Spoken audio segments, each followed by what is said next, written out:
Assalamualaikum warahmatullahi wabarakatuh. Selamat pagi Ananda semua, bagaimana kabarnya? Pagi hari ini semoga Ananda sehat selalu dan tetap jaga kesehatan. Baiklah, sebelum materi kita lanjutkan pada pertemuan ketiga, terlebih dahulu kita berdoa. Berdoa dimulai.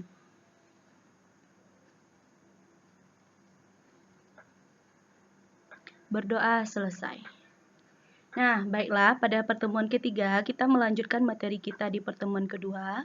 Pada pertemuan kedua kita membahas materi tentang pengertian teks berita dan unsur-unsur teks berita. Nah, ini pertemuan ketiga kita ya, lanjutan dari pertemuan kedua. Materi teks berita 3.2, menelaah struktur dan kebahasaan teks berita. 3.2.1, menelaah struktur teks berita. 3.2.2 menelaah kebahasaan teks berita, kalimat langsung, menentukan bahasa baku dan tidak baku. Materi esensial ada 2, 1, struktur teks berita, 2, unsur kebahasaan teks berita, kalimat langsung, menentukan bahasa baku dan tidak baku. Nah, kita bisa lihat di struktur teks berita, piramida terbalik ya, bisa Ananda lihat di gambar di bawah ini. Nah, semakin ke bawah, piramidanya semakin mengerucut karena semakin ke bawah, beritanya semakin tidak penting. Kita masuk ke struktur teks berita. Nah, struktur teks berita ada 3 ya Ananda. Pertama, kepala berita, tubuh berita, ekor berita. Sebelum kita masuk ke kepala berita, terlebih dahulu kita mempersiapkan judul. Nah, buatlah judul semenarik mungkin supaya orang tertarik dengan berita yang Ananda baca. Dari judul orang juga akan tahu apa isi dari beritanya. Nah, kita masuk ke kepala berita. Bagian paling utama adalah lead atau kepala berita merupakan pembagian pembuka dan terletak pada bagian atas dari sebuah berita. Berarti pada bagian berita ini disajikan secara singkat tentang unsur-unsur 5W tambah 1H. Sekarang kita masuk ke tubuh berita. Tubuh berita ini sangat penting sekali Ananda. Pada bagian tubuh berita merupakan pengembangan unsur 5W tambah 1H yang termuat dalam bagian kepala tadi. Berarti di dalam tubuh berita ini lanjutan dari kepala berita. Nah, di dalam tubuh berita ini Ananda, apa inti dari cerita tersebut? Berarti di sini adalah menceritakan alur peristiwa yang sedang terjadi. Nah, sekarang kita masuk ke nomor 3, ekor berita. Ekor berita merupakan bagian penutup atau bagian kesimpulan. Nah, di ekor berita ini boleh kita buat kesimpulannya, boleh tidak ya Ananda. Sekarang kita masuk ke kaidah kebahasaan teks berita. Ada 6 kaidah kebahasaan teks berita. Yang pertama, penggunaan bahasa yang bersifat standar. Nah, baku. Baku di sini maksudnya apa Ananda? Baku berarti diakui oleh Kamus Besar Bahasa Indonesia. Nah, berarti resmi bahasanya sesuai dengan kaidah kebahasaan. Sedangkan tidak baku berarti tidak resmi, tidak sesuai dengan kaidah kebahasaan. Nah, contohnya bisa Ananda lihat. Yang baku contohnya praktik, apotek, atlet. Yang tidak baku praktek, apotek, atlet. Berarti itu tidak baku. Kedua, kita masuk kaidah kebahasaan teks berita yang kedua. Penggunaan kalimat langsung sebagai varian dari kalimat tidak langsung. Kalimat langsung ditandai tanda petik 2 ya.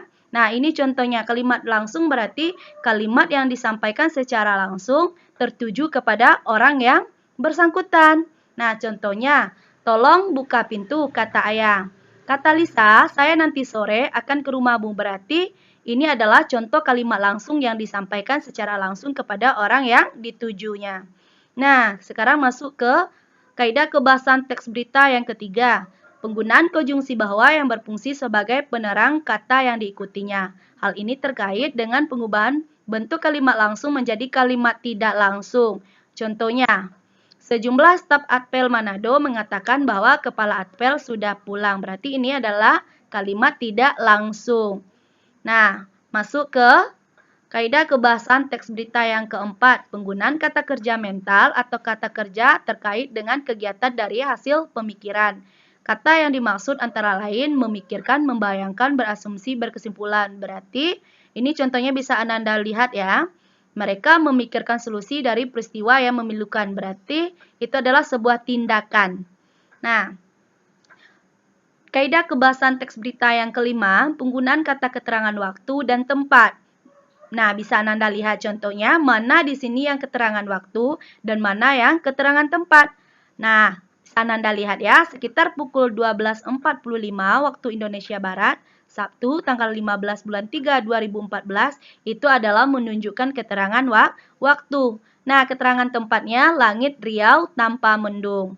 Sekarang kita masuk kaidah kebahasan teks berita yang keenam. Penggunaan konjungsi temporal adalah kata konjungsi atau hubung yang dapat menerangkan hubungan waktu dari dua hal peristiwa yang berbeda. Berarti di sini kita bisa Ananda lihat ada dua peristiwa yang berbeda.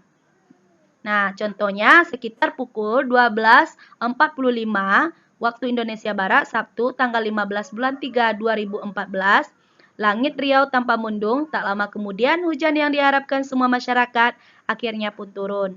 Hujan yang turun di siang bolong ini memang tidak terlalu deras.